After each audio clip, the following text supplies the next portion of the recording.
ଡେଲାଙ୍ଗ ପିପିଲି ନିର୍ବାଚନ ମଣ୍ଡଳୀ ଅନ୍ତର୍ଗତ ଡେଲାଙ୍ଗ ବ୍ଲକର ଡେଲାଙ୍ଗ ଗ୍ରାମରେ ଅବସ୍ଥିତ ପ୍ରାଚୀନ ଶୈବପୀଠ ପଶ୍ଚିମ ଶମ୍ଭୁ ଶ୍ରୀ ନୀଳକଣ୍ଠେଶ୍ୱର ଦେବ ଡେଲାଙ୍ଗ ମେଳନ ଥାନାପତି ପ୍ରସିଦ୍ଧ ପୀଠରେ ଜାଗର ଉପଲକ୍ଷେ ଭକ୍ତମାନଙ୍କର ଭିଡ଼ ବଢ଼ିଥିବା ଦେଖିବାକୁ ମିଳିଛି।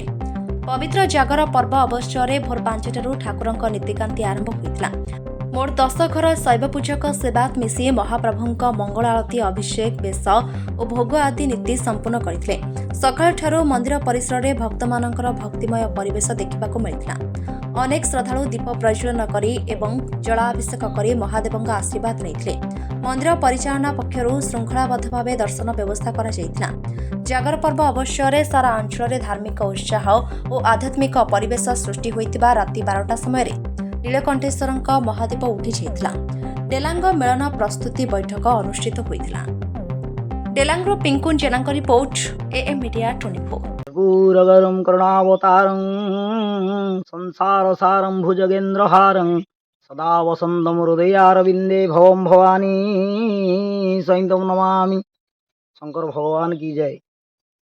आम ग्राम डेलांग जड़े ऋषि नाम अनुसार दिग्नांग ऋषि नाम अनुसार आम ग्राम नाम हो डेलांग। नीलकंठेश्वर प्रभु तांकर शिवरात्र प्रारंभ कार्यक्रम हुए। भोर 5टारू ठाकुर को महास्नान करा जाए, चंदन चर्चित सजिया जाए एवं फूल चंदन दि जाए सकाळ पहली भोग हुए, जोटा कि आपणकर बाल भोग हुए। तापर ठाकुरंकर अन्यान्य समस्त कार्यक्रम करा जाए।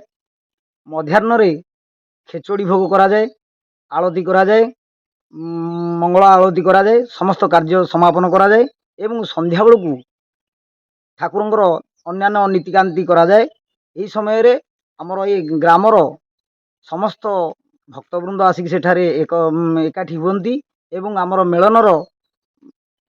मेलन करिवार जो प्रयास थाए से गोटा समस्ते बसिकी सेठारे आलोचना करा जाए एवं ठाकुरंकर केमती दोल आसबे केमती दोल आसबे ये केमती मेलन तांकर सुचारू रूपे परिचालना करा जिवो सेथिपई समस्त आमर ये पांचपड़ार समस्त सभ्य बसिकी ताकू निष्पत्ति नियंती एवं राति ठीक 12टा समय रे महादीप उठती। महादीप उठा समय रे समस्त भक्तवृंद मिनिमम आमर एठारे आज्ञा हजार हजार लोक रुंड होता एवं हरिबोल हुलहुली रे प्रकम्पित हो जाए। से माने से समय से सारा जगत प्रकम्पित हो जाए, भारी आनंद लगे आज्ञा। आई समय रे महादीप उठती। महादीप उठा भितर महादीप जी उठती आमर सेवक भाई माने समस्ते जाती घंट मर्दल बाजा अन्यान्य समस्त कार्यक्रम करी महादीप उठती। महादीप उठा भितर से समय रे गजपति महाराज नाम अनुसार से गोटे हरिबोल दि जाए। कौन से गजपति सेवक होती प्रथम सेवक गजपति महाराज, आम जेन सेवा करुचु से गजपति प्रथम सेवक नाम डेजिनेशन दि जाए। केमती ना श्री श्री श्री वीर श्री गजपति गौड़ेश्वर नवकटी कर्णाट उत्कल विरादि वीरवर भूत भैरव साधु शासन तीर्ण राउतराज क्षेत्रीय कूलर धूमकेतु श्री श्री श्री दिव्य सिंह देव को संख्ये पुराई चक्र आलुआ कलंतु बोल आंदे कहार कहीकि एमती गोटे दि जाए, हरिबोल दि जाए।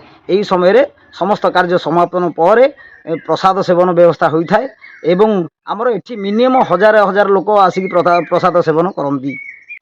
ठाकुर हूँ श्री नीलकंठेश्वर देव जैकि डेलांग मिलनर थानापति रूपे विद्यमान।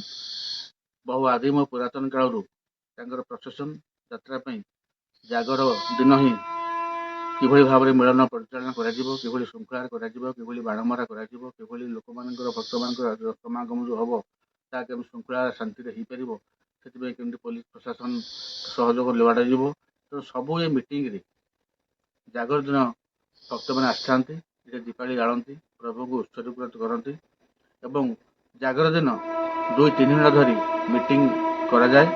थानापति किभली भाव में श्रृंखला मिलन पड़िया को जी पांचपड़ार प्रशासन सहित पड़ोशी 4-5टा गाँव प्रशासन ठाकुर सहित आसती सामिल होती मिलन पड़िया जिते ठाकुर जाती सागर जाए एवं यही जागर दिन ही सब जिन निष्पत्ति कर थानापति किभली भाव में श्रृंखलार सहित मिलन पड़िया को मिलन से समस्त जत्नवान था। मीटिंग रे विभिन्न कार्यक्रम विभिन्न कमिटी उपकमिटी माध्यम सब श्रृंखला सहित एकाठी होई ए कार्यक्रम को परिचालन करा जाए।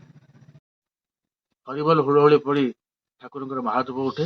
महाधूप उठिला पर जो 500-700 लोक थे समस्त प्रसाद सेवन व्यवस्था कर डेलांग मिलन कमिटी संपुक्त दायित्व निए। ता सहित किसी भक्त स्वइच्छा किसी खर्च करती। ये समस्त नीतिकांति सरिया पर समस्ते हरिबोल हुड़हुड़ी दे ठाकुर प्रसेसन केमती सुंदर सुरक्षित भाव में कर समस्ते आनंद घर को जाते। डेलांगर 5टा साई की मिसाई 5 पड़ा कहुए। डेलांग गाँ अति पुरातन गाँ। राजा अमल जो समय की पाला महाराज स्टेट थी जो लेम्बे डेलांग खोर्धा आठक जो दिन ऐतिहासिक मानकर ये पाइक मानकर तोप गर्ज उठा ब्रिटिश मान विरुद्ध में से डेलांग ऐतिह्य अति पुरातन अति प्राचीन। आउ ये प्राचीन डेलांग गाँव में ठाकुर श्री नीलकंठ हूँ आदि देवता एवं पश्चिममुखी ठाकुर प्राचीन समय राजा अमल गजपति कृष्णचंद्र गजपति देवंकर प्रशासन समय से देवान था लक्ष्मीनारायण पट्टनायक जे विजु पट्टनायक बापा से समय ठाकुर प्रशासन जावाई दोल पूर्णमी जो यात्रा हुए मेलन पड़ा जावाई प्रशासन हुए। ठाकुर सहित प्रशासन जाए। ठाकुर पखापाखि गाँव प्राय 40 खंड गाँव ठाकुर आसती से ठाकुर मेलन हुए। 2 दिन यात्रा हुए। तापर ठाकुर नीतिकांति 3 दिन धरी नीतिकांति हुए। बाण मरा बहुत जोरदार भाव हुए एवं 5 पड़ा गाँव ता सहित आउ 3-4 गाँव जो मैंने ठाकुर मेलन पड़िया को से सहित मत प्रशासन आसे। समस्त प्रशासन मेलन पड़िया एकजुट होती और थानापति सामने बाण फुटा कार्यक्रम सहित प्रशासन परिचालक मान परिचालना करती। अति सुंदर जाकजमक प्रशासन हुए। तो डेलांग ब्लॉक रे पुरी जिले में कहले अत्युक्त हेनी ए प्रशासन कौटी ना। पुरातन नागा घोड़ा चैती घोड़ा सखी राजा राणी एमती विभिन्न प्रकार आइटम प्रशासन सब नृसिंह मेढ़ दुर्गा मेढ़ ये सब मेढ़ सहित प्रशासन हुए। प्राय एठी 40-50 हजार लोक एकजुट होती। विभिन्न गाँव बंधु बांधव मैंने आसती। ये अति पुरातन मेलन अद्यावधि चालू रही। श्री नीलकंठ देवंकर आशीर्वाद सदिच्छा करुणार ये मेलन आग को चलो। तेणु आज श्री नीलकंठ देव जेहेतु थानापति तांकरी प्रांगण में 5 पड़ा सहित आउ 2-3 गाँव लोक सामिल होती। समस्ते आसती। ये प्रसाद सेवन व्यवस्था हुए। ठाकुर मेलन केमती सुरुखुरी हम श्रृंखला सहित हम बाणमरा केम ठीक रूपे हम प्रशासन केम श्रृंखला सहित परिचालन कर समस्त विषय आलोचना करने सहित भक्त मान एकजुट हवा सहित दीपावली जावा सहित प्रभुंर नाम कीर्तन गाई विभिन्न कार्यक्रम सहित मेलन परिचालना कि श्रृंखला हम तार आलोचना कराए। प्राय 2-3 घंटा धरी आलोचना कराया सारांश जहाँ हुए रेजुलेसन माध्यम लिखित हुए और पठा जाए। समस्त सम्मुख में पठा लोग समस्त संतुष्ट होगापर केते चांदा घर पिछा केते चांदा कर प्रशासन केते चांदा कर मेलन एवं नीतिकांति समस्त जिनस आलोचना कराया समस्त संतुष्टि होगापर तार सिद्धांत रूपरेख नि जाए रिजर्वेशन लिखित भाव में लिखा जाए और परवर्ती समय आनुषंगिक कार्य पुणी ठाकुर मेलन पड़ा जो निकट दोलबुद्ध अच्छी से आनुषंगिक कार्य बैठक हुए। बैठक निर्दिष्ट किसी लोग बस आलोचना करती कि श्रृंखला सहित चलो ठाकुर नीतिकांति केमती हम घर पूजा चांदा केते हम ये समस्त कथा आलोचना पर्यालोचना हो जो 3 दिन धरी जो कार्यक्रम चालू रहे से हजार हजार लोकंर समागम टूटे और लोक संतुष्टि प्रकाश करती। ठाकुर जो महिमा आज नुह पुरातन काल ये महिमा रही आसी आगू ये पीढ़ी उत्तराधिकारी मैंने दायित्व ने आग को मिलन आहरी सुरुखुरी हाँपाई श्रृंखला हाँपाई समस्ते संकल्पबद्ध। ଆମ ଚ୍ୟାନେଲ ସହ ଯୋଡ଼ି ହେବାକୁ ଲାଇକ୍ ସେୟାର ସବସ୍କ୍ରାଇବ୍ କରନ୍ତୁ।